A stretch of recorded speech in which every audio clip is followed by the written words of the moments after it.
So if the man that Christians call God was physically raised from the dead, not just as a ghostly figure, but with bones and skin and muscle, sinews and hair, a spear wound to the side and nail marks to the hand and feet. If this were true, wouldn't it just be wonderful? But why? Why would this man raising from the dead be wonderful? Why would it be wonderful for me, personally, for you, or the world? What difference would it make? What difference is it that this guy 2,000 years ago was raised? Well, there's one or two things we need to be absolutely sure of so that we can answer this question honestly. Who is Jesus? What has this death got to do with me? Did he die? Did he die?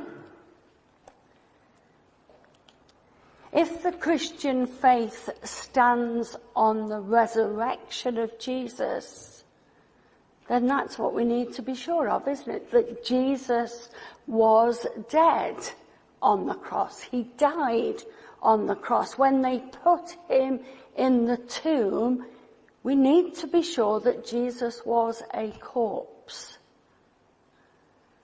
He's not just been terribly injured by this ordeal, but he is dead.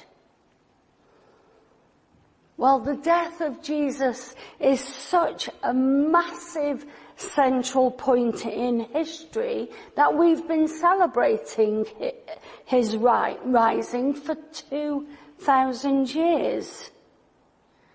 We're told about it not just in the New Testament, with the Gospels and Paul's writing, but we're told in the Old Testament, pre-Jesus.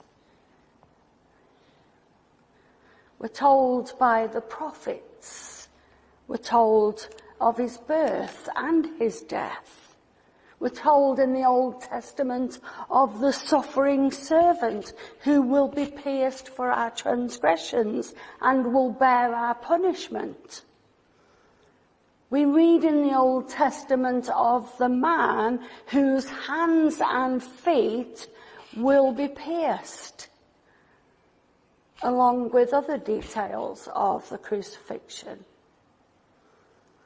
But we come today remembering the crucifixion took place.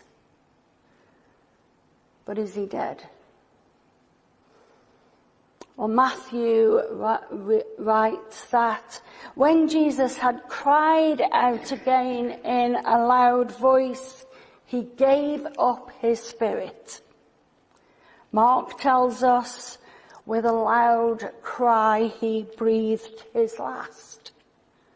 Also, Luke says the same. He, Jesus, breathed his last. They tell us of the supernatural power that shakes the earth, blackens the sky, tears the temple curtain into two.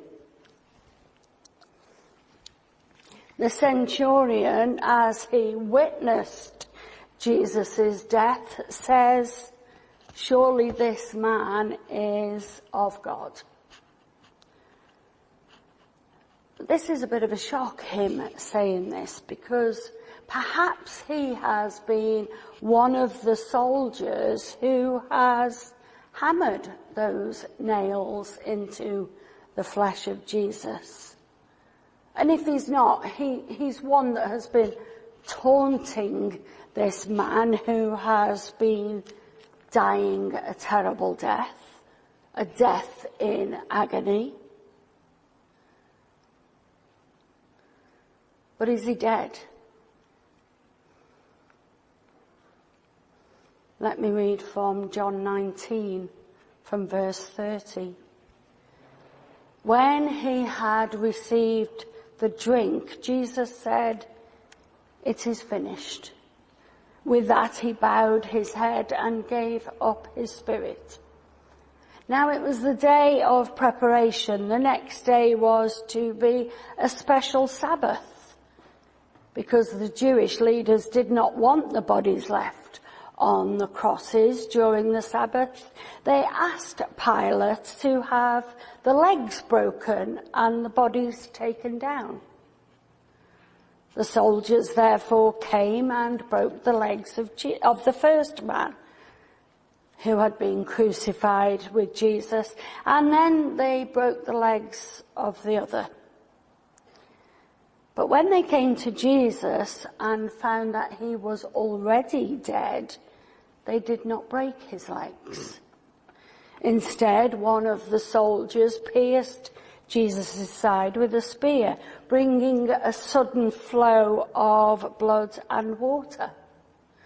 The man who saw it has given testimony, and his testimony is true. He knows that he tells the truth, and he testifies so that we may believe. But I don't know this man. I don't know that his testimony is true.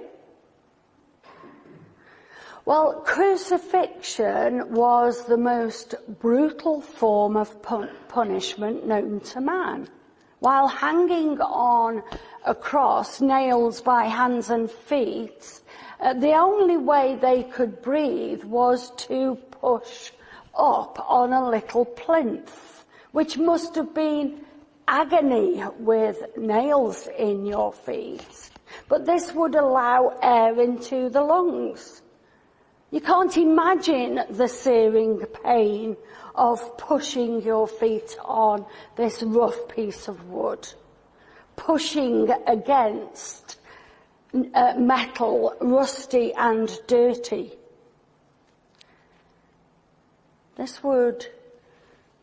They would need to break the legs of the criminals so that they can no longer push up and get air into the breath, into the lungs.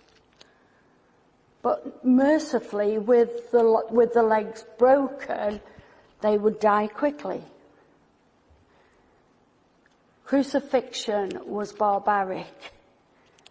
People did not walk away from crucifixion. It was designed to kill in the most terrible way. So surely you would cry out for death. When the soldiers came to Jesus, he's already dead.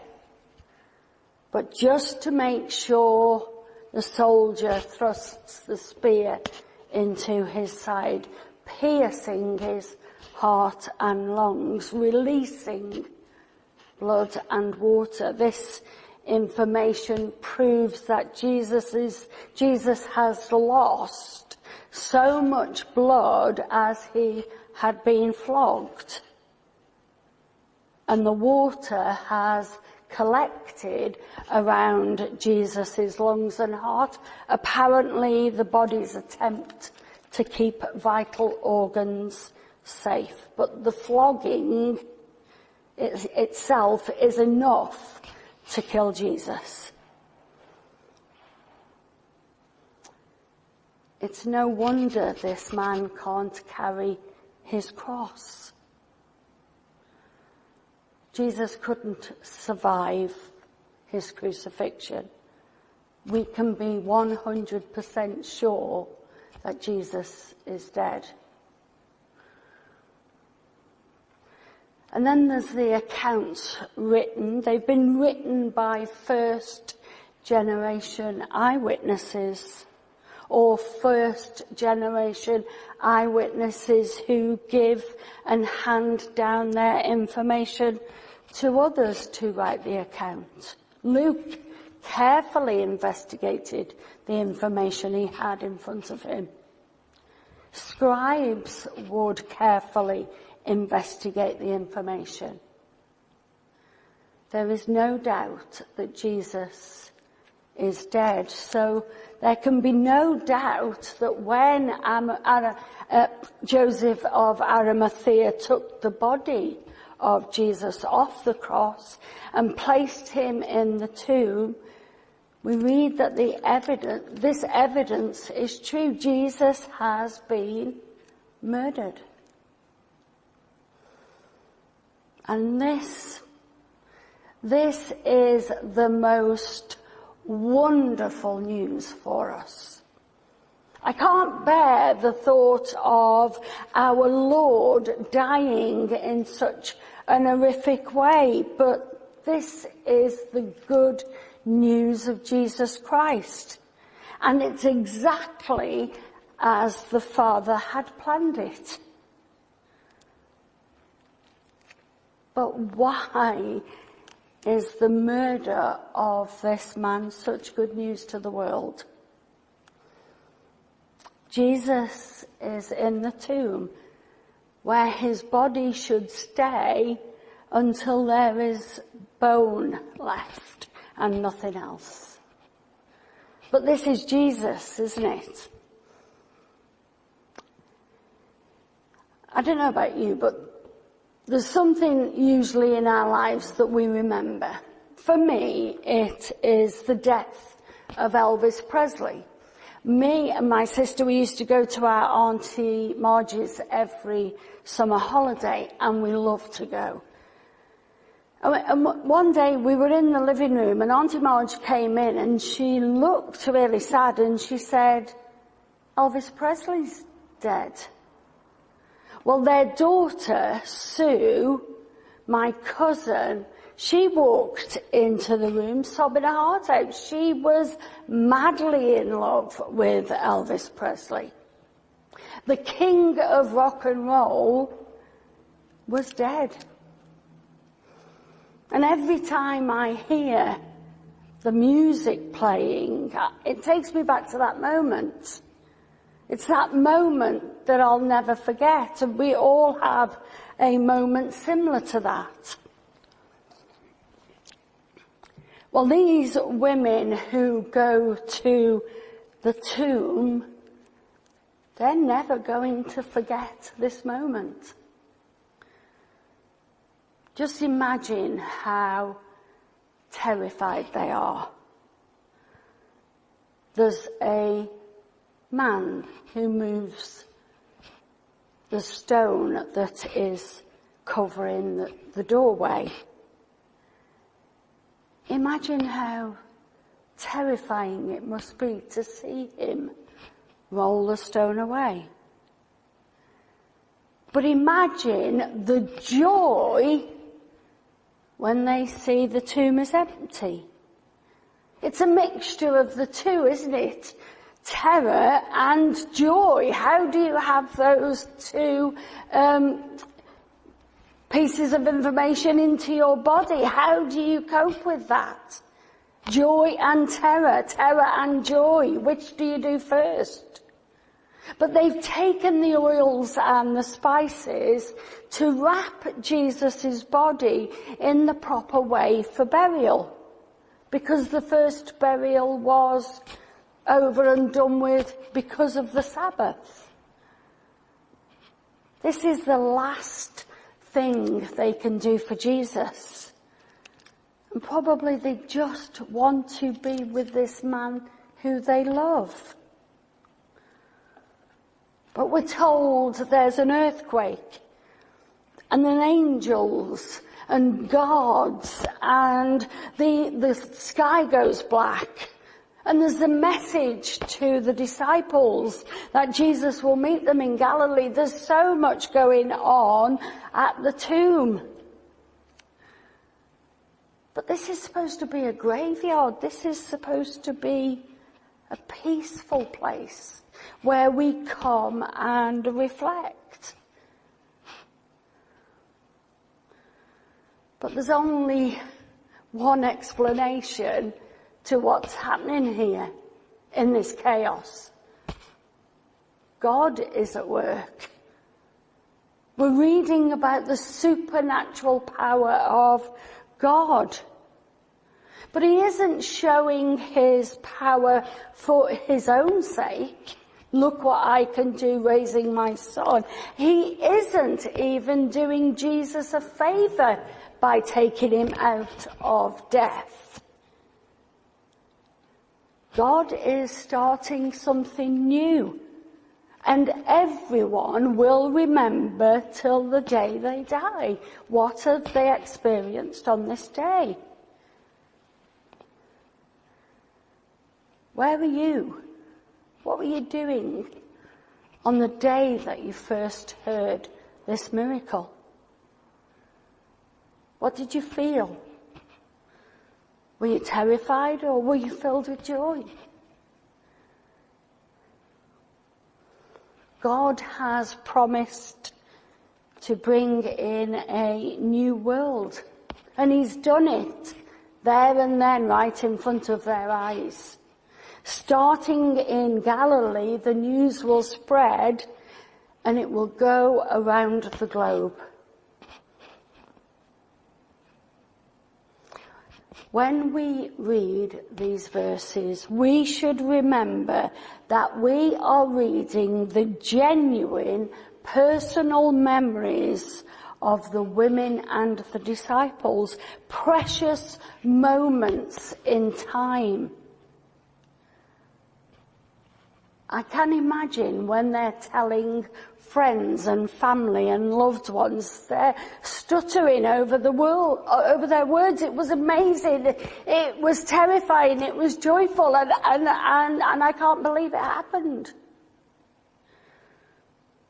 But God is changing his world.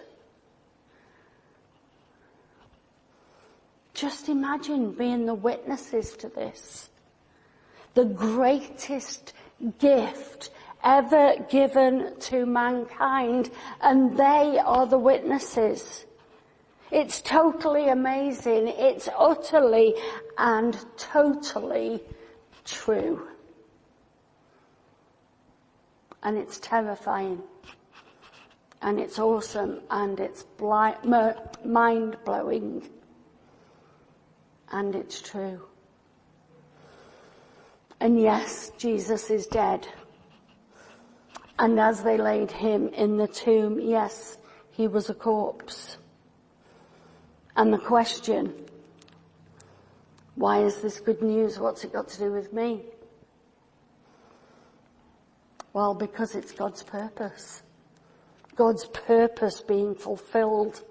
After the crucifixion, the disciples do see Jesus alive and walking and talking and eating. He is alive. But meeting Jesus and seeing Jesus, now comes the commission. Now there's work to do for the disciples and the women. There's work to do. And there's a new life to be had. Everything that Jesus has taught them will now start to come true. For the disciples of Christ, there is always work for us to do. Who wouldn't want to meet Jesus? Who wouldn't want to be the same again? Who wouldn't want to be changed? Who wouldn't want the terror of seeing him and the joy of being with him? Who wouldn't want to see Jesus personally? And one day we will. We will be with him one day. But for the moment, it's a vital part of the Christian's faith that we meet him in spirit as we learn to worship him, as we speak to him in prayer and read about him. And this will allow us to have a personal relationship with God. And this is the wonderful news. This is the wonderful news, totally off the scale wonderful news. It not only changed the hearts of the women and the disciples, Jesus being raised from the dead changed the world forever. His raising from the dead screamed, God's kingdom has come. And this age will continue until every ear has heard the good news of Jesus Christ. So, disciples, there is work to be done.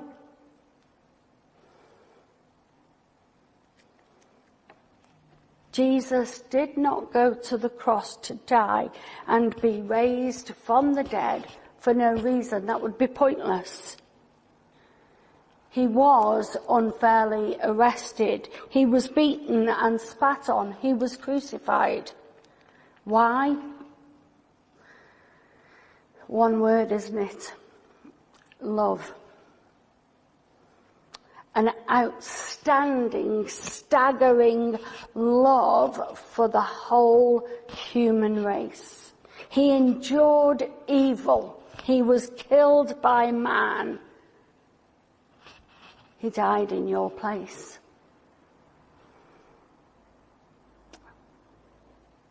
God says that he hates sin,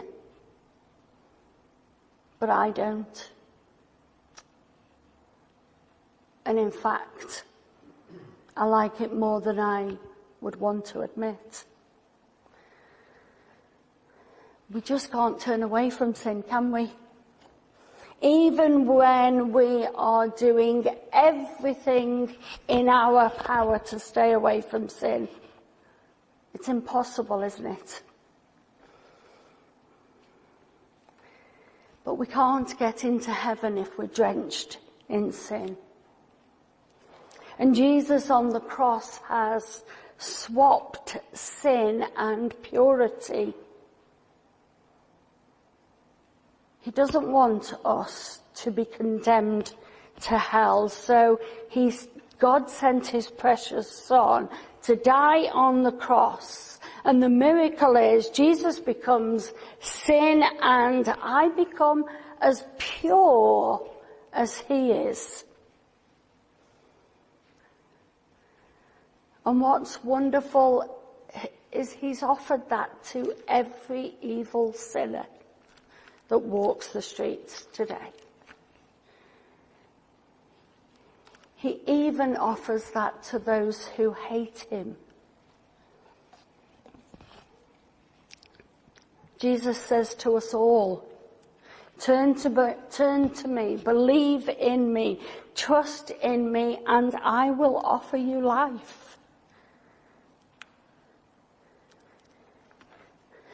But the atheists, the unbelieving people of the world would just say, it's impossible.